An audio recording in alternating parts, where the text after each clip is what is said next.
Well, hiya, folks. I'm coming to you again today, trying this video thing.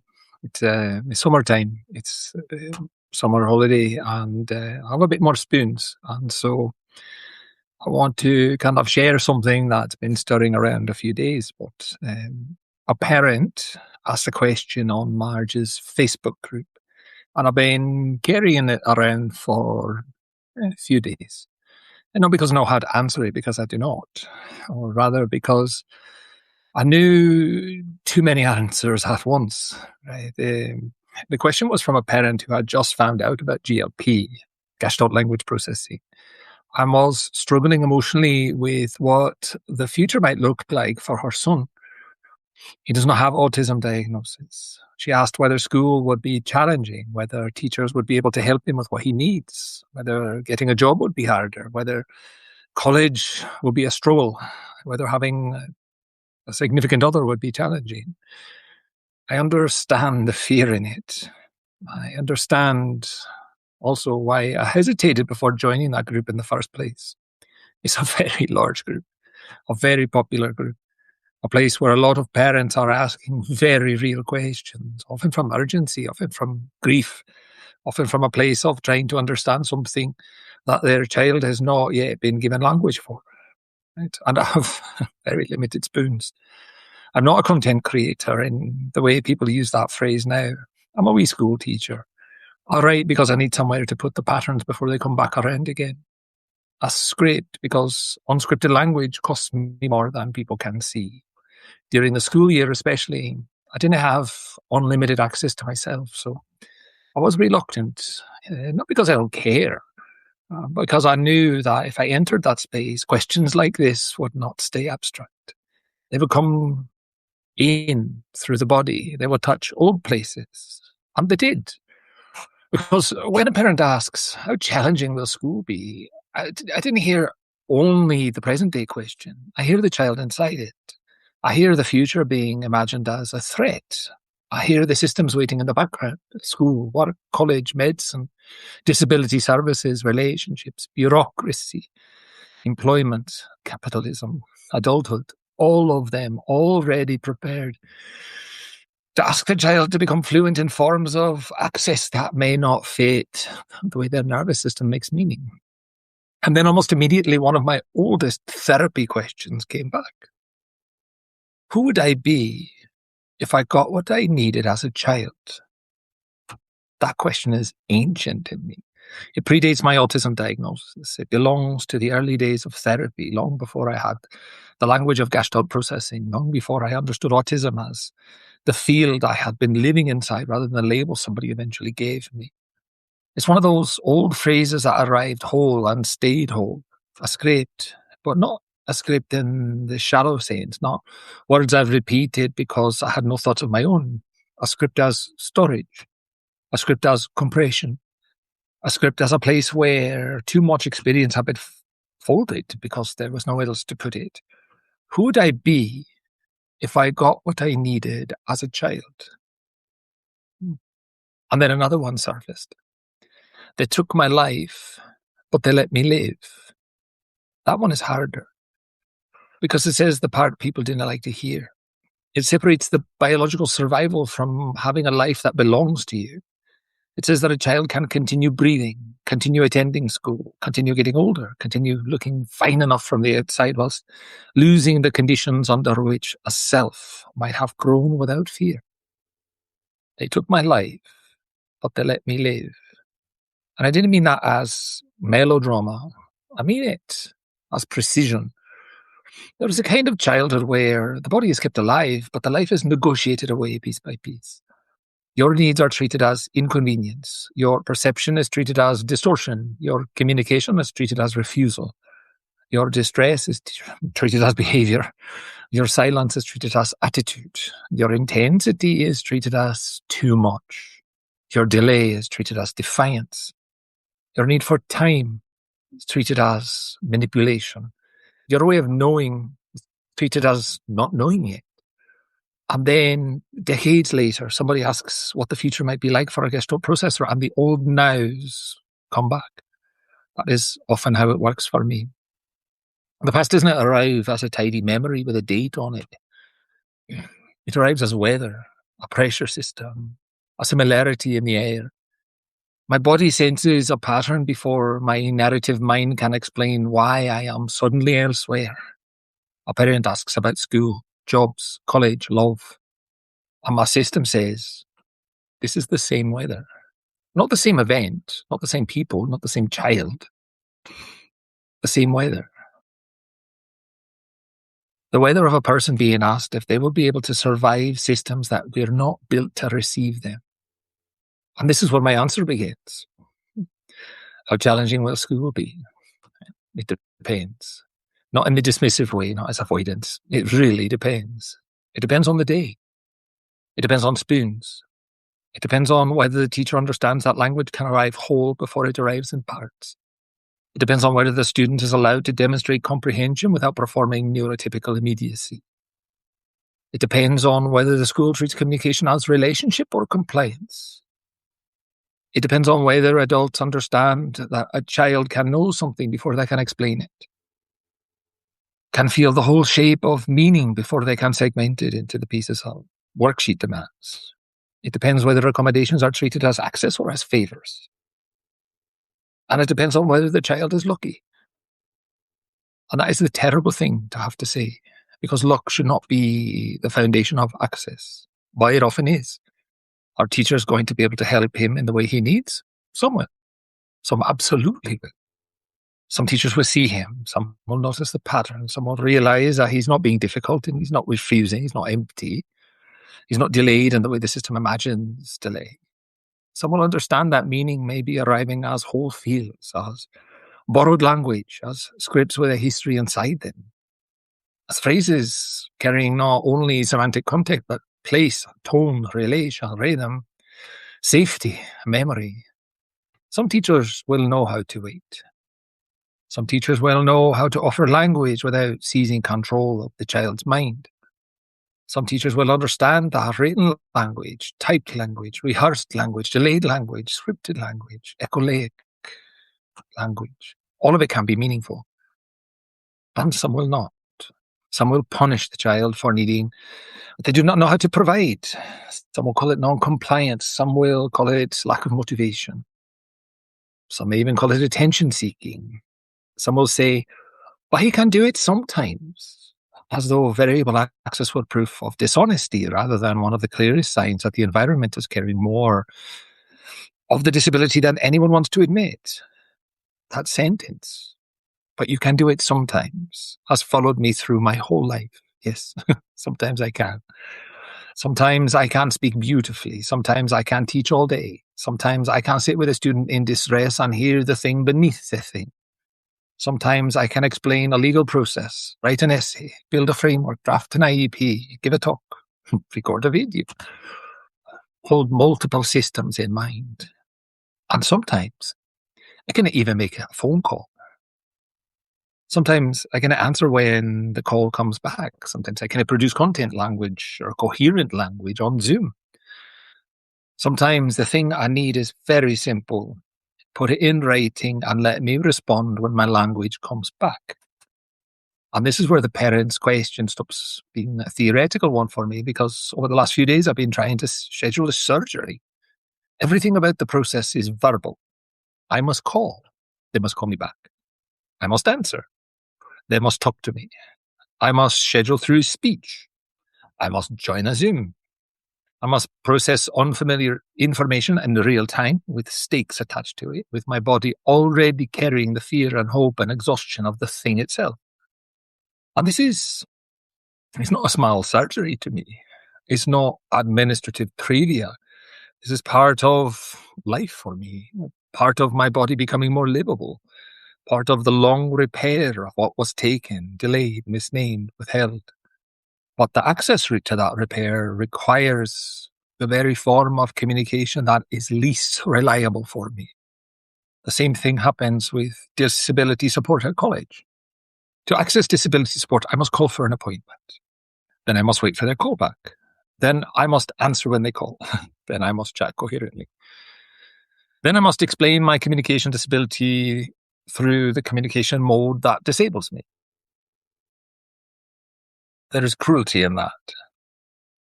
Not always intentional cruelty, not always personal cruelty, but it's often procedural cruelty, which is one of the most common forms of cruelty that it takes under bureaucracy.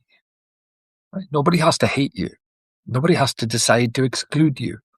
The system simply remains built around a person who is not you, and then treats your difficulty entering it as evidence of your insufficiency.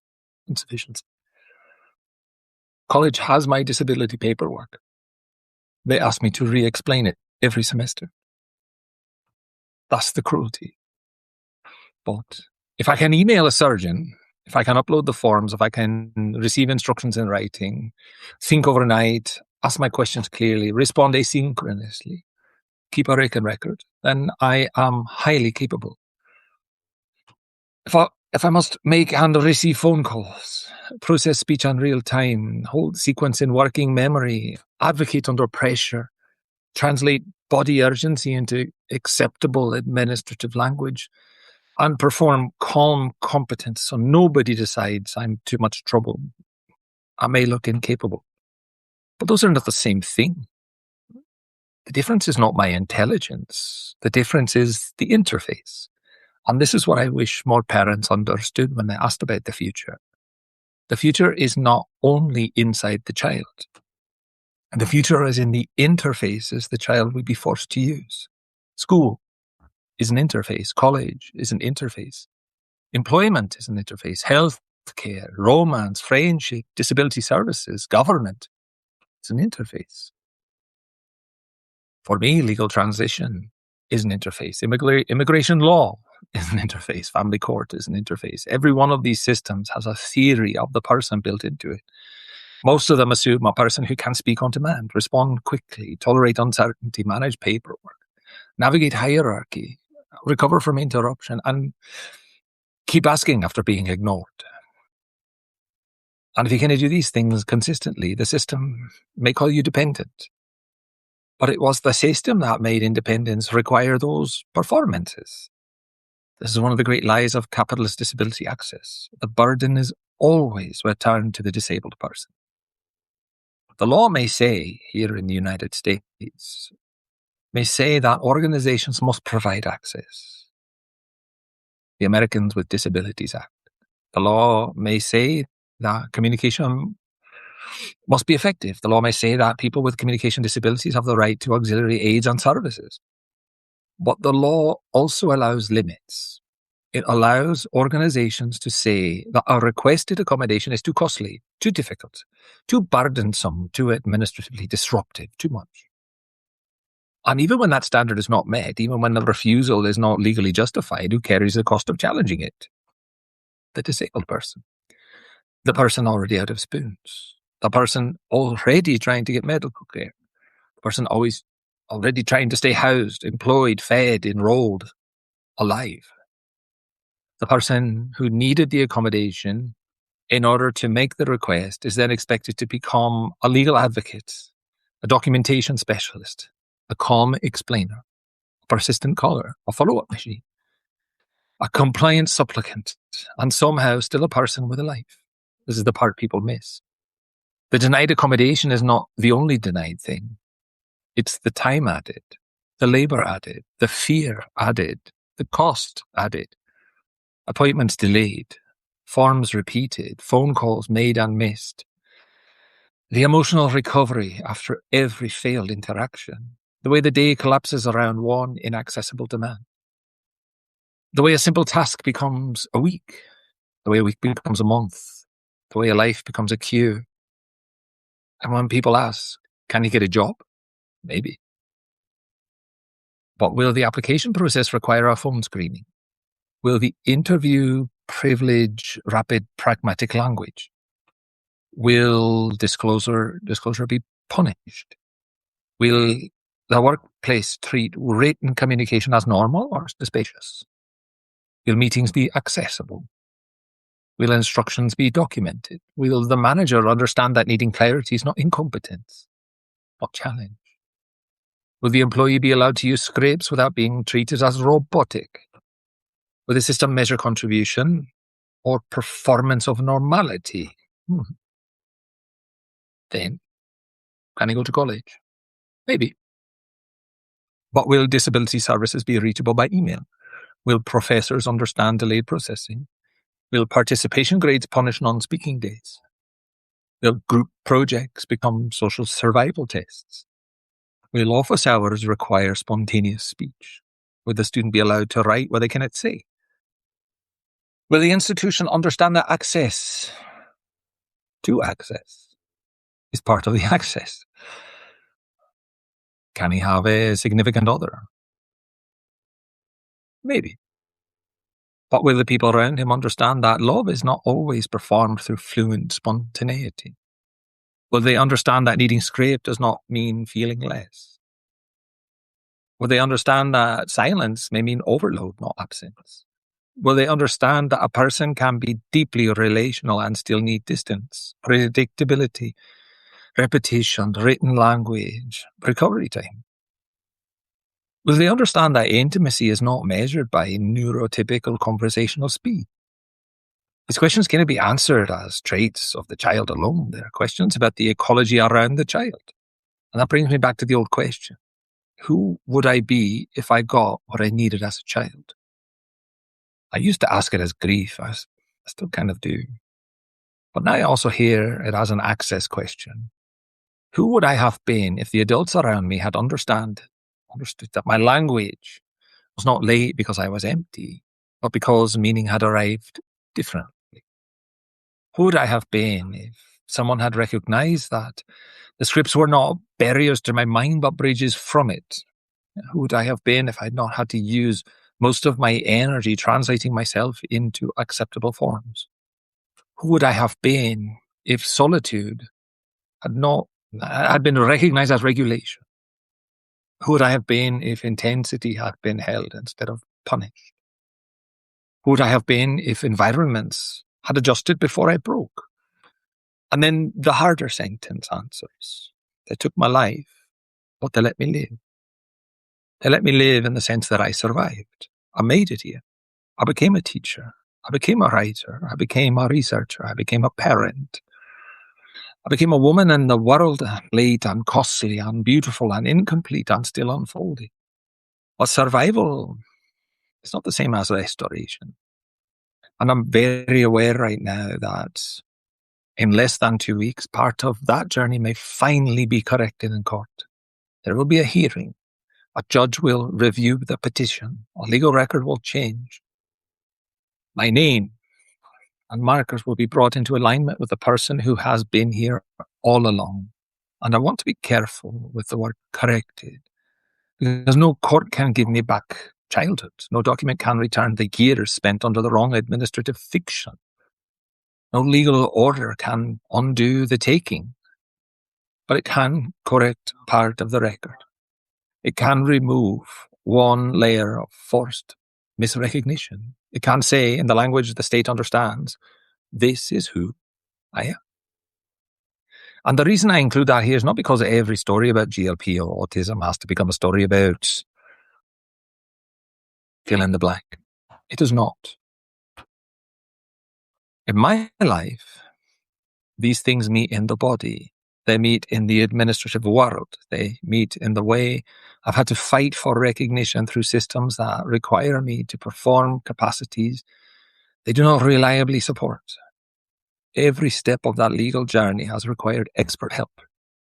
Not only experts in immigration law, not only experts in family law. If you're new to hearing me, I am an American citizen by administrative stroke of the pen when I was a child. I'm trying to undo that. Trying to restore my proper citizenship, let's say. So I need experts in immigration law and family law, in the bureaucratic mechanics of documents, courts, records, eligibility status, sequence, experts who know also how to work with autistic people. And that is a very limited sample, because expertise is not only knowing the law, expertise is knowing how to make the law reachable to the nervous system in front of you. It is knowing that a person may need the whole map before the first step makes sense. It is knowing that a rushed phone call can destroy access. It's knowing that written summaries are not optional extras. It's knowing that trust may require predictability, that urgency may shut language down, that just call them is not a neutral instruction. The right expert does not only answer the question, the right expert changes the conditions under which the question can be asked. That is what accommodation means when it is real. Not pity, not simplification, not lowering the bar, not doing everything for me. Accommodation is the removal of unnecessary interference between the person and the life they're trying to live. And for me, as someone with the diagnosis, ASD, support level 2, language, pragmatic language, advocacy and self-advocacy often look very different from the versions most visible in public disability discourse. I can write at length. I can analyze systems. I can teach. I can produce language that looks from the outside like I should be able to handle anything. But that's not how support needs work. My capacity is not global. It's not stable across contexts. It does not transfer cleanly from writing to speech, from scripted to spontaneous, from low stakes to high stakes, from familiar to unfamiliar, from chosen to mandate. Aside from my brief chats with Kathy, my videos are scripted in advance. It's not brandy. It's access. It's how I support my own language. It's how I make public speech possible without pretending that I'm not disabled by spontaneous speech demands. And summertime helps. When school's out, I have a bit more energy. The daily sensory and social load drops. The commute releases its grip. The constant performance of classroom readiness quiets down. I can sometimes make videos. I can sometimes speak from a script. I can sometimes bring the old nows to the surface and give them shape before they swallow the day. But even then, I'm not speaking from ease. I'm speaking from supported difficulty. And I do think that distinction matters because many people imagine self-advocacy as a person standing up and clearly saying what they need. That is one form, but it's not the only form. Self-advocacy may be a script written days in advance. It may be an email, maybe a support person on the call. It may be refusing the phone, maybe asking for everything in writing. It may be a document prepared for the appointment because language will disappear in the room. It may be choosing not to enter the room at all unless the access conditions are survivable. It may be knowing that today is not a speaking day. It may be building a life where fewer emergencies require performance. It may be finding the people who do not make you prove the injury before they stop pressing on it. So when I think about the parents' questions, I do not want to offer false comfort. Yes, school will be challenging. College will be challenging. Work will be challenging. Relationships can be challenging. But not because a gestalt processor is doomed, not because the child lacks a future. Because the world is still too often designed around narrow fantasy of communication, independence, productivity, and personhood. The question is not, will he struggle? The question is, will the people around him learn to notice where the struggle is actually coming from? Is it coming from his mind? Or from the demand that his mind arrive in a form other people find convenient? Is it coming from language? Or from the refusal to accept the language he has? Is it coming from disability? Or from systems that make disability more expensive, more time-consuming, more humiliating, more isolating than it needs to be? I cannot tell that parent what her son's life would be. I cannot tell her whether teachers will understand. I cannot tell her whether college will be acceptable, or whether work will be kind. I cannot tell her whether love will come easily. But I can tell her this: do not measure the future only by how well he adapts to systems that have not yet learned him. Ask what the systems are willing to change. Ask whether he can communicate asynchronously. Ask whether he can have time. Ask whether his scripts are treated as meaningful. Ask whether his body is believed. Ask whether support is offered before collapse. Ask whether access is built into ordinary life instead of safe for crisis. Ask whether people around him understand that competence may not look fluent. And ask, again and again, what he would become if he got what he needed. Not as fantasy, as a responsibility. Because that question should not have come, it should not become an old grief script lodged in the body for 50 years. It should be an adult obligation. Who would this child be if we gave him what he needed now? Not after diagnosis, not after failure, not after burnout, not after trauma, not after he proves the cost of being unsupported. Now. Because some of us did not get that. Some of us survived instead. Some of us became articulate about the wound because nobody helped us keep it from forming. Some of us built whole vocabularies from the ruins of being misread. And yes, there is beauty in what we made. There is meaning. There's work. There's love. There's life here. But I refuse to call deprivation a gift. I refuse to pretend that surviving without access is the same thing as flourishing. They took my life, or let me live. So to fill in the blanks, Los Angeles Department of Children and Family Services took me from my parents when I was 2.5 years old.